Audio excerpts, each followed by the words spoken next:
Hello again, everyone. So, earlier we were talking about business cycle. We have already understood what really business cycle is all about.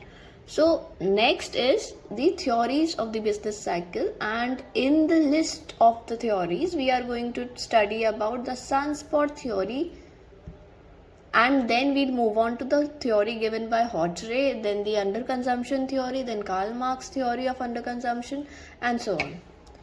So basically ये जो theory थी sunspot theory of business cycle, ये Stanley जेवॉन्स ने 1875 में दी थी. अच्छा, इसके पीछे की पूरी एक बैक स्टोरी है, because every theory if you see वो किसी ना किसी रिस्पॉन्स में आई होती थी. एक अर्लियर किसी बात को जब कोई थ्योरी आती थी, कोई इकोनॉमिस्ट या फिलोसफर अपनी थ्योरी दे देता था, तो और भी थिंकर्स उस टाइम के उसमें कंटेम्पलेट करते थे, उसको क्रिटिसाइज करते थे, but in a very constructive way, और उसके फ्लॉज को पॉइंट आउट करते थे, and then they would go on suggesting things which can actually bridge the gap that the earlier theories were not able to. So ये जो theory है sunspot theory, it is very important. Why? Because यहाँ से हम earliest business cycle की theory हम की जो हिस्ट्री हम लोग यहाँ से इसको शुरू होती है ये समझते हैं. सो सनस्पॉट थ्योरी जो है वो बेसिकली बताती है कि there are violent excessive nuclear explosions on the sun. अब ये ऐसा इम्पोर्टेंट क्यों है कि जो ये सारे एक्सप्लोजन सन पे हो रहे हैं वो हमारे अर्थ पे आकर के एक बिजनेस साइकिल को जनरेट करे, because business cycle as we already know is an economic phenomena purely. तो ऐसा क्या हो रहा है कि स्पेस में हो रही चीज, हमारे सोलर सिस्टम में हो रही चीज हमारी जो है बेसिक जो हमारे इकोनॉमी है उसको अल्टीमेटली इम्पैक्ट कर रही है.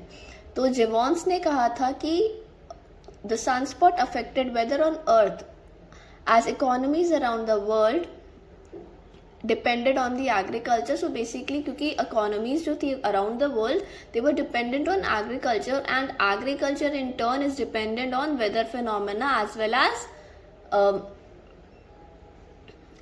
as जो वहाँ की इंटेंसिटी है, कितना हीट और कितना वार्मथ मिलती है सन की उसको.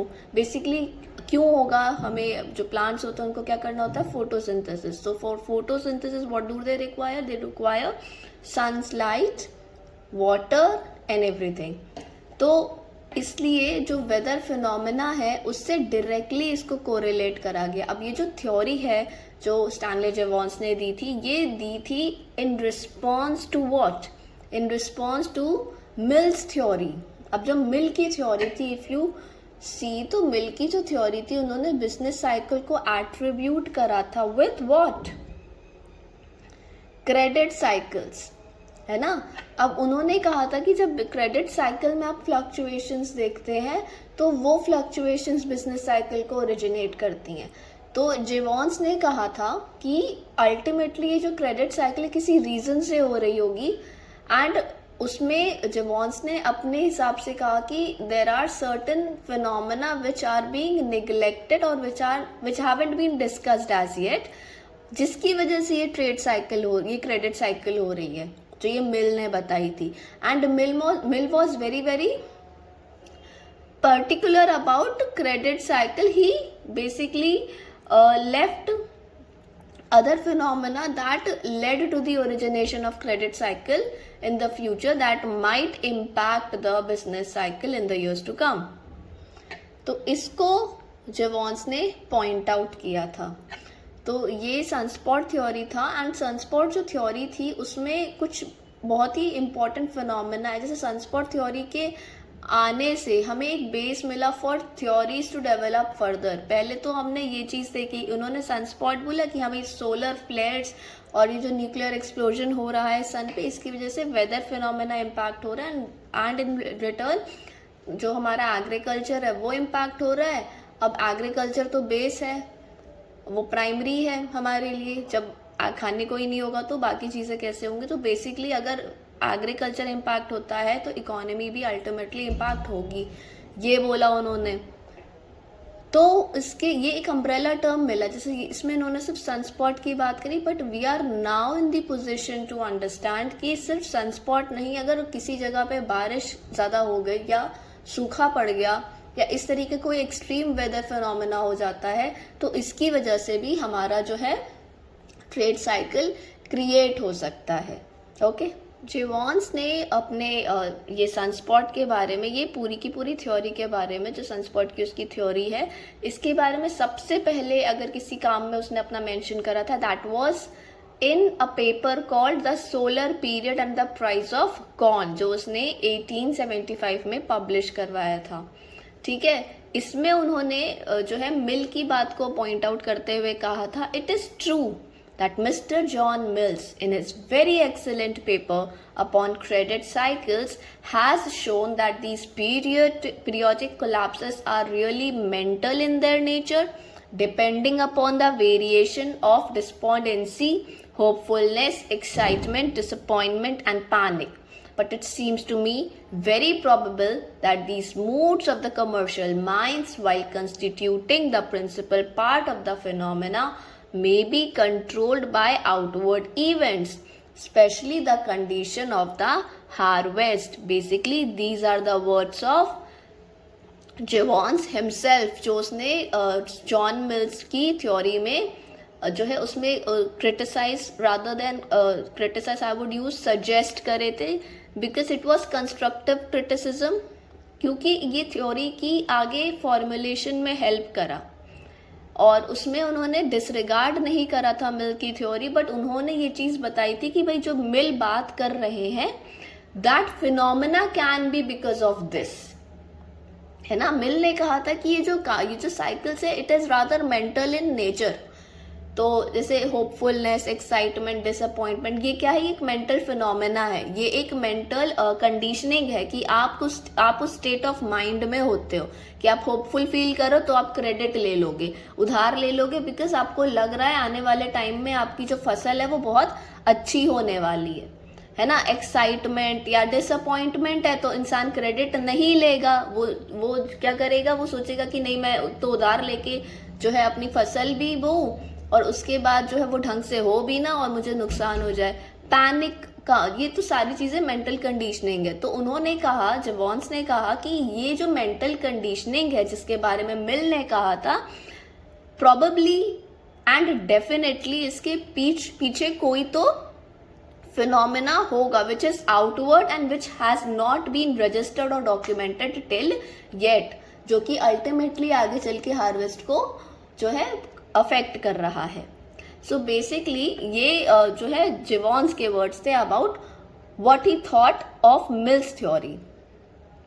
Now, Gibbons explains that he is looking for some external factors that influences the mood of an entire population. अब Gibbons ने कहा कि now भाई हमें पता चला मिल की थ्योरी के certain drawbacks थे कि उसने पूरी बात नहीं बताई। मिल ने अपनी थ्योरी में अपनी पूरी बात को बताया, तो उसने बात तो सही करी बट उसके पीछे के रीजंस नहीं बताए। तो अब जिवॉन्स ने कहा that I am going to look for, What is he going to look for? Look for the external factors, जिसकी वजह से लोगों के मूड बदलते हैं, उनके मूड्स में स्विंग्स आते हैं कि वो होपफुल फील कर रहे हैं, कभी एक्साइटेड फील कर रहे हैं, कभी डिसअपॉइंटेड या फिर कभी पैनिक में है। तो ये क्यों कर रहे हैं?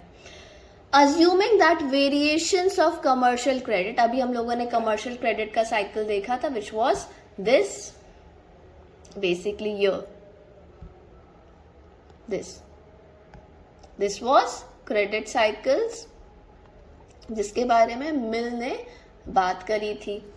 Assuming that variations of commercial credit and enterprises are essentially mental in their nature, there must not be external event to excite hopefulness at one time and disappointment or despondency at another. मिल ने यही चीज बोली कि कुछ तो अब कोई variation जो credit cycle, commercial credit cycles में ये आ रहे हैं, इसके पीछे कुछ एक्सटर्नल इवेंट होगी। वो सेम इंसान जो आज की डेट में होपफुल फील कर रहा है, at some other point of time उसे डिसअपॉइंटेड फील हो रहा है सेम चीज से। Okay, it may be that the commercial classes of the English nations as at present constituted form a body suited by mental and other condition to go through a complete oscillation in a period nearly corresponding to that of the sunspot. अच्छा, मिल ने एक pattern notice करा था. मिल ने basically क्या करा, जेवॉन्स ने एक पैटर्न नोटिस करा था. जेवॉन्स ने क्या करा था, जेवॉन्स ने डेटा लिया था. For example, if you have heard about time series data, time series data एक तरीके का डेटा होता है जो रिसर्चर्स यूज करते हैं, या फिर आप स्टेटिस्टिक्स में पढ़ोगे, अगर जो भी बच्चे यहाँ पे बीकॉम के लिए स्टेटिस्टिक्स पढ़ रहे होंगे या फिर 12th में स्टेटिस्टिक्स पढ़ रहे होंगे एंड सो ऑन, तो वो जो आपने देखा होगा 3 तरीके के डेटा होते हैं ना. One is time series, another is cross sectional data, and then there is panel data, है ना. तो टाइम सीरीज डेटा होता है कि एक तरीके की information, for example there is this variable called GDP. Everybody knows about GDP. So GDP जो है, अगर आप उसका ईयरली डेटा लोगे तो साल दर साल आपका एक पैटर्न बनेगा कि 2001 में जीडीपी वाज दिस मच, 2002 में इट वाज दिस मच, 2003 में दिस मच, टिल 2010, 23, 24, 25 व्हाटएवर. तो अगर एक फ्रीक्वेंसी में डेटा फॉलो होता है, frequency can be anything, it could B daily frequency, it could B monthly frequency, it could B weekly frequency, whatever.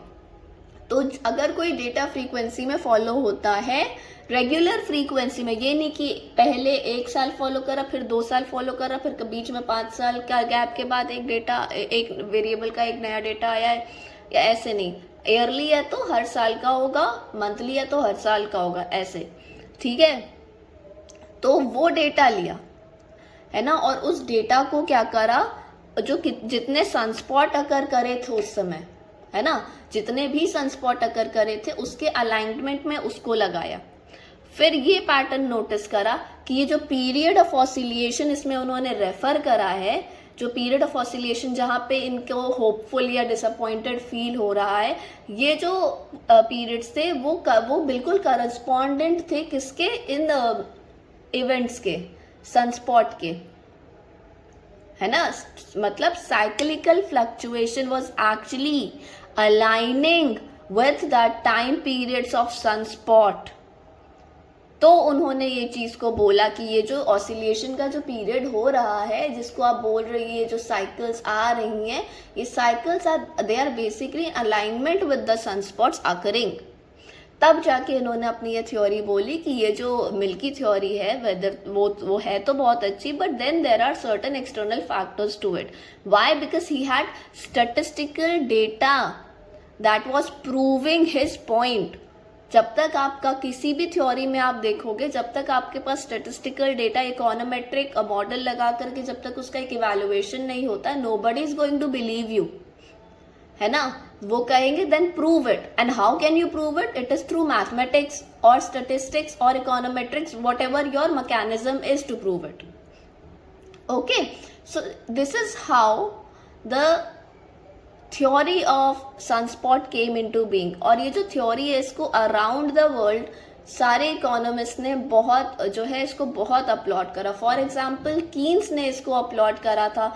उन्होंने कहा था कीन्स ने कि ये जो थ्योरी है, नहीं ये यहाँ पे नहीं, रुको, हाँ, ये जो थ्योरी, ये पर्ट ने इसको बहुत ज़्यादा क्या बोलते हैं अपलॉड करा था. उन्होंने कहा था investors and their mood are always lagging actually economic performance in the lagging actual economic performance in the की इंटरनेशनल मार्केट्स. बेसिकली उन्होंने जो ट्रेडर्स थे, जो ट्रेडर्स थे और जो इन्वेस्टर्स थे, इनके मूड को भी समझने के लिए और इस तरीके से स्ट्रक्चरल चेंजेस को अलाइन करके समझने के लिए इनके लिए बेस थ्योरी जो है सनस्पॉट थ्योरी बनी. तो इन्होंने काफ़ी कुछ इसकी वजह से प्रूव करा. इसकी जो थ्योरी थी सनस्पॉट की, बेस थ्योरी, इनके काम आई. देन कीन्स के काम आई. उन्होंने जैसे गोल्ड की सप्लाई और प्राइस मिड 19th सेंचुरी में सप्लाई और प्राइस की इंडेक्सिंग में कीन्स को इस थ्योरी ने बहुत हेल्प करी थी. कि इसमें क्या बात है, देखो, underline cause of the cycle. Basically जो जेवॉन्स की सनस्पॉट थ्योरी थी, वो अपने मैकेनिज्म, अपनी कोर वैल्यू के लिए फेमस हुई कि अराउंड द वर्ल्ड इकोनॉमिस्ट ने उसको अपलॉड करा. वरना इसके पहले मिल की भी तो थ्योरी आई थी. Why wasn't everybody coating mill on that? Everybody was quoting Jevons for his exceptional exceptional point that he proved कि there are certain external factors as well. और हम क्या करते हैं, जब मिल की थ्योरी तक we were only dealing with the internal ones. तो इसके लिए नहीं, मिल की थ्योरी अपनी जगह बहुत अच्छी थी बिकॉज ऑब्वियसली वो क्रेडिट साइकिल के लिए, बट क्रेडिट साइकिल अगर आप ढंग से देखेंगे it could be influenced by an number of factors. For example credit cycle के अलग अपने इकोनॉमिक और मैक्रो इकोनॉमिक वेरिएबल्स है जो उसे इम्पैक्ट करेंगे, बट क्या उसमें जो है वेदर फिनोमेना इस तरीके के एक्सटर्नल फैक्टर का कोई अकाउंट ही नहीं था, बट अपने में वो कंप्लीट थी. अगर आपको एक वेरिएबल सिर्फ क्रेडिट को इवेलुएट करना है तो क्रेडिट को सबसे बड़ी चीज जो इन्फ्लुएंस करेगी वो क्या होगी, that would be the rate of interest. अब रेट ऑफ इंटरेस्ट क्या है, एक मॉनेटरी पॉलिसी जो आपकी होती है उसका एक टूल है. तो अब मॉनेटरी पॉलिसी सिचुएशन कैसी है, तो मॉनेटरी पॉलिसी के जिस तरीके के फॉर्मुलेशन होगी, जिस तरीके से वो सेट करी जा रही होगी, उससे भी तो ट्रेड साइकिल जनरेट हो सकती है. सो बेसिकली उसकी थ्योरी भी अपनी जगह पे बहुत important when you are trying to understand the monetary policy and the monetary policy transmission mechanisms. It is very very important there.